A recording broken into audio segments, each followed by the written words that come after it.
a esperança tinha ido embora, não poderia trabalhar, não tinha como se sustentar, estava diante de uma situação difícil. E nós sabemos que o luto pode falar o que for, palavra que for, mas não consola.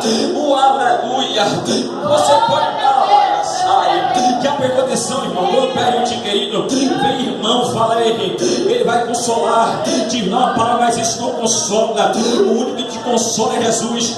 Jesus chega a falar para ela: não chores, mas como não chorar mediante da situação? A situação é de luta, é de tristeza, é de morte, é de velório.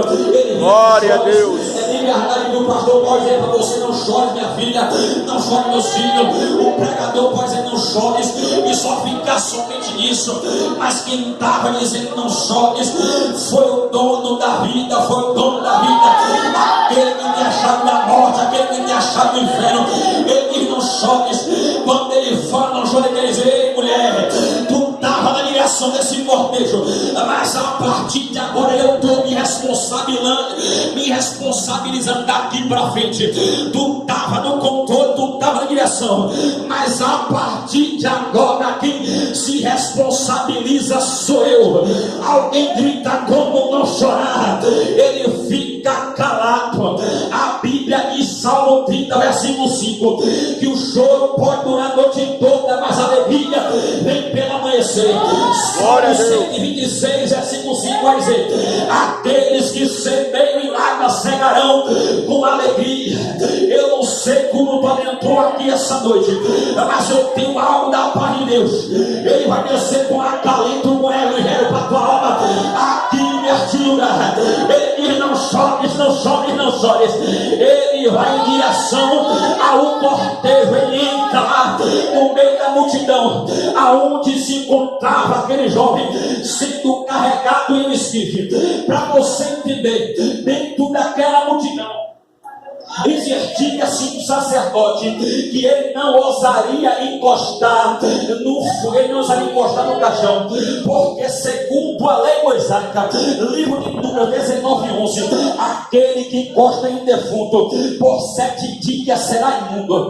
O sacerdote está distante, mas quando Jesus chega, ele chega para quebrar paradigmas, ele chega para quebrar protocolo, ele chega para quebrar tradição. É bem assim. O homem fala: não tem mais jeito, ele fala: tem jeito. O homem fala: não presta, ele fala: presta. O homem fala: é traficante, ele fala: é ex-traficante. O homem fala: é drogado, ele fala: para mim é ex-drogado. Quando ele chega e toca no esquife, quem leva para, o sacerdote começa a gritar: quem é esse arruaceiro para parar o velório? Jesus não fala nada, ele não pede satisfação para ninguém, ele não pede autorização para ninguém.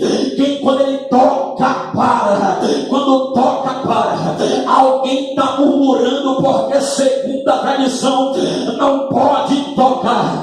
Mas quando ele chega no lugar, ele chega para quebrar protocolo.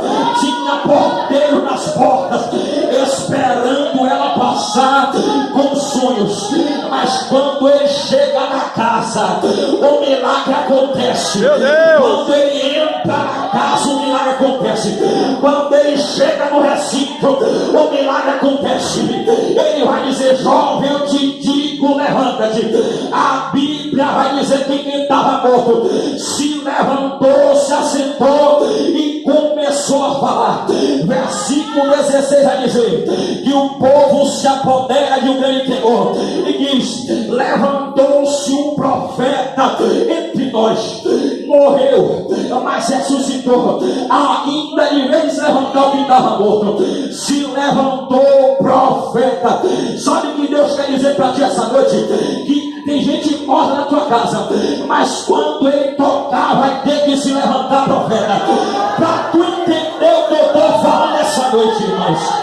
Eu me lembro que tinha uma promessa sobre minha vida, que eu ia ser pregador da palavra, mas eu lembro que eu estava no tráfico de drogas, eu estava jurado de morte, andava postando pistola, andava postando 38. Alguém disse: sai, vai morrer. Mas eu lembro que certa feita no bairro eu comandava em Itabuna, bairro do São Roque, chega um varão da Pentecostal e diz: ei, tu vai ser pregador da palavra. Oh, glória! Eu dizer para ti essa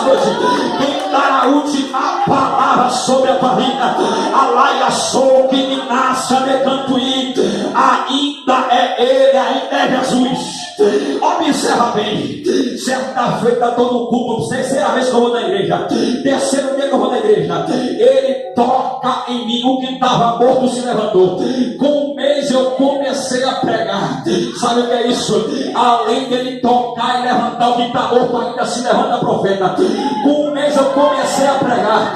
Com 6 meses já pregava por todo o canto em Itabuna.